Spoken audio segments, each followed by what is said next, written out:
Alrighty, so it's going to be Gnimsh versus StrifeCro here, guys. This is Tavern Takeover number 2, the grand finals. We've made it all the way here, $1,500 on the line, as well as that qualifying spot for BlizzCon Americas. And we are going to see these two players, choosing their mulligans right now. And looking like, is StrifeCro really, okay. I was like, is he really going to hold on to 2 Argent Commanders? I was pretty shocked for a second there, but he's going to mulligan that whole hand. Maybe just playing with us a little. I mean, knowing that people are going to watch us. Sometimes you see the players. You're feeling it. Sometimes you see the players messing around a little bit. I mean, we saw Kit Kats after the brawl just continually mousing over, the spell history, showing the brawl how it worked out, just spamming that, knowing everyone's going to be able to have a chance to look at that later. So, the wild growth, pulling that out, you're always happy to see that, coming forward. And it does set up. You have the coin and everything, so you can just pass your turn 1. You wild growth turn 2. Turn 3, you can be a keeper. If you draw something else, you can obviously have like a coin for a 5-mana card on turn 3, things like that. So it can really set up a lot of very quick progression.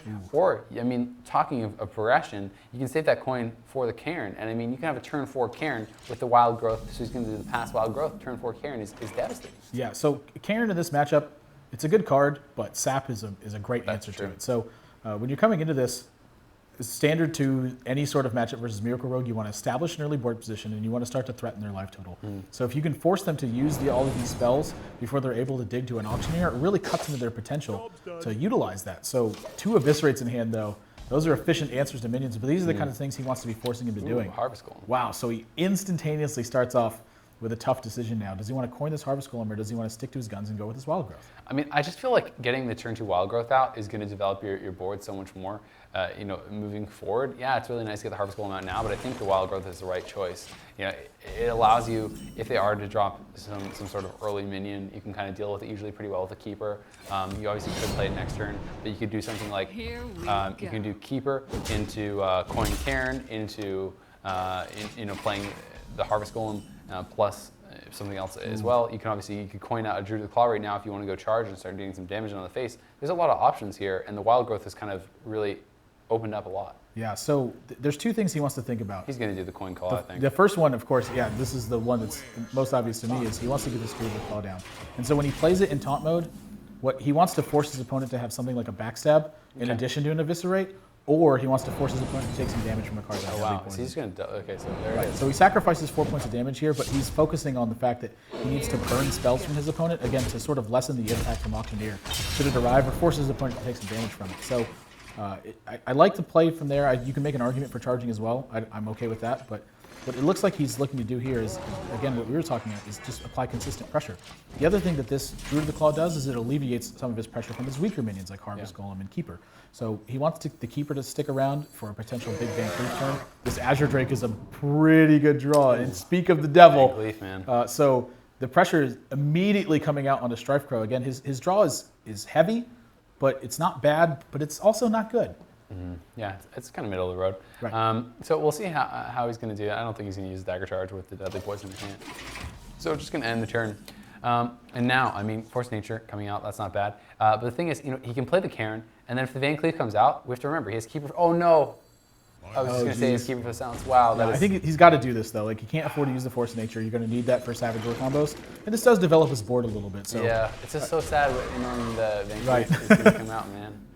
And but you got to do what you got to do. So we'll see exactly what's going to happen. And do you prefer that to just trading the Harvest Golem? You think just keeping the Harvest Golem alive is more important?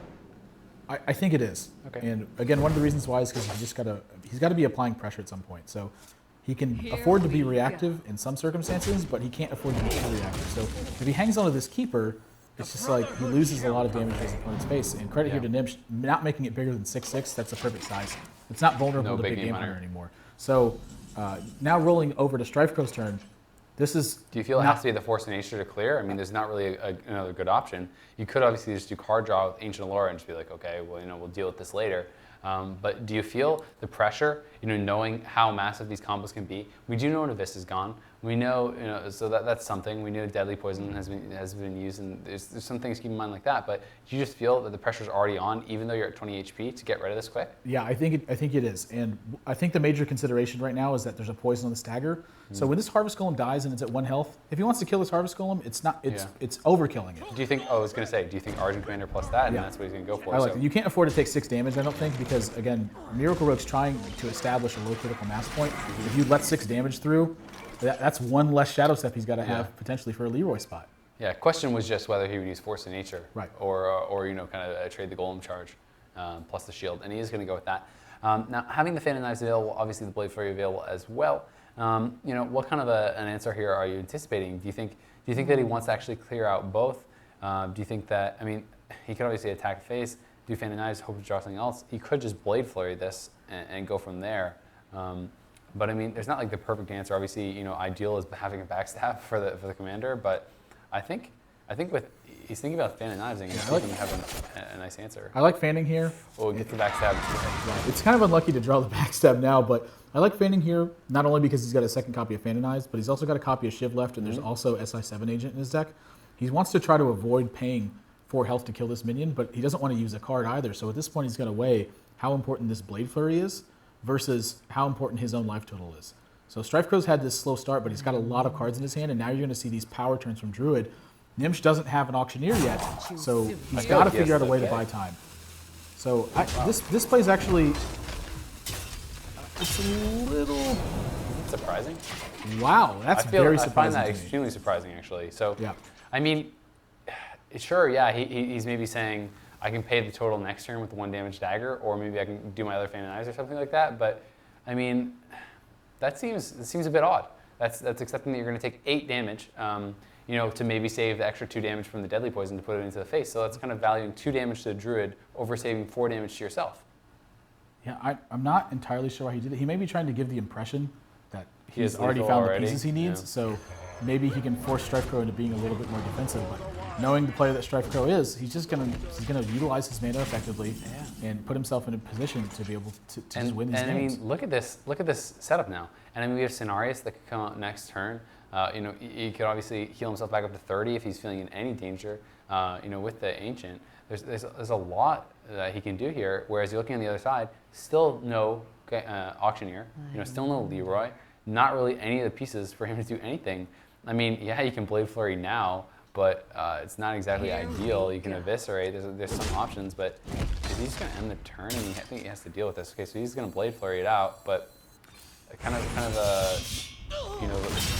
unfortunate for him to be able to take that damage plus have to spend the Blade Flurry anyway. Yeah, this Eviscerate on the Cairn makes sense here, but if he uses the Eviscerate, what he's looking at is the fact that now if he draws Leroy, he's a few points of damage short of actually killing his opponent, so he's going to have to find this 4 damage later on.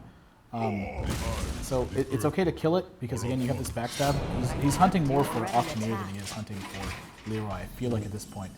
It's kind of playing the percentages. Oh my gosh, that's lethal already. That's it, man. Force of Nature, Savage Roar plus the Cairn. That is going to be GG for game number 1 here from StrifeCro. And even without that, I think he was in a fantastic position. But that is going to be that. And that has got to be a frustrating game 1 there for Gnimsh. She never even got it started. And that is perfect lethal right there. Fantastic game number 1 from StrifeCro. He had it going right from the very start. And Gnimsh just never seemed to be able to get the ball rolling, never drew into that Auctioneer. Right, this is sort of the curse of Miracle Rogue, is that it's so powerful when it draws Auctioneer, but it's tough